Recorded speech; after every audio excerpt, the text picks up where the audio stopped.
నంద్యాల జిల్లా డోన్లో doctor BR Ambedkar గురుకులం పాఠశాల ప్రిన్సిపాల్ విద్యార్థుల పట్ల నిర్లక్ష్యంగా వ్యవహరిస్తున్నారు. విద్యార్థులకు భోజనం సరిగ్గా పెట్టడం లేదని చాలా సమస్యలున్నాయని విద్యార్థుల తల్లిదండ్రులు విద్యార్థి సంఘాల దృష్టికి తీసుకురావడం వల్ల రాత్రి భోజన సమయంలో బహుజన స్టూడెంట్ ఫెడరేషన్ విద్యార్థి సంఘాల నాయకులు భోజనం చేయడం జరిగింది. ఈ సందర్భంగా మాట్లాడుతూ గురుకుల పాఠశాలలో ప్రతి పూట భోజనం చేయడం లేదు, పక్కనున్న గర్ల్స్ పాఠశాలను చేయించుకుని తెస్తున్నారు. అయితే ప్రధానంగా పాఠశాల ప్రధాన ఉపాధ్యాయుడు పర్యవేక్షణ సరిగా లేకపోవడం వల్ల కొన్ని సమస్యలకు విద్యార్థులు చెప్పుకోలేక ఇబ్బందులు గురవుతున్నారు. అదేవిధంగా విద్యార్థులు పురుగుల అన్నం, పురుగులు పడిన కర్రీ మరియు ముదిరిపోయిన బెండకాయ కూర పెడుతున్నారని విద్యార్థులు వాపోతున్నారు. రెగ్యులర్ గా విద్యార్థులకు అందుబాటులో ఉండే ప్రిన్సిపల్ నియమించాలని బహుజన్ స్టూడెంట్ ఫెడరేషన్ విద్యార్థి సంఘాలు కోరుతున్నాయి. ఈ కార్యక్రమంలో ఎంఎస్ఆర్ఎస్ఎఫ్ విద్యార్థి సంఘాల నాయకులు పాల్గొన్నారు.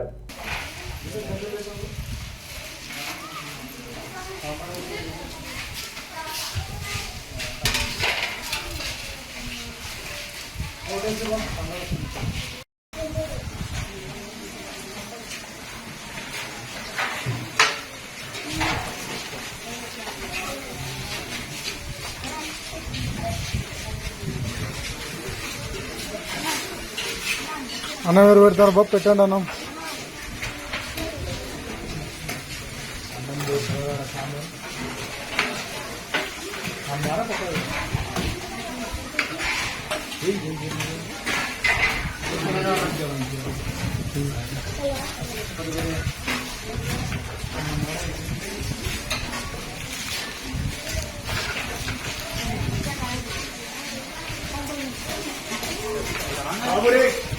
తినేవాళ్ళు తిన్నట్టు ఒక రోజు వాకింగ్ చేసి వాకింగ్కి వెళ్ళి దాంట్లో ఉంటాను.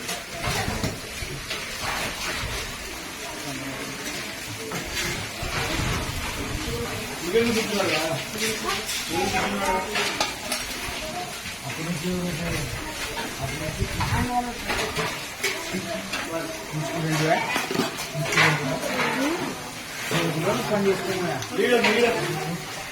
సాంబార్ అయిపోయింది. సాంబార్ అయిపోయింది. మరి ఇక్కడ పెడితే కదా పిల్లలు వేసుకునేది, ఆవిడ కింద పెడితే ఎట్లా? కారాలు అంటే తీసి పెడితే ఎట్లా?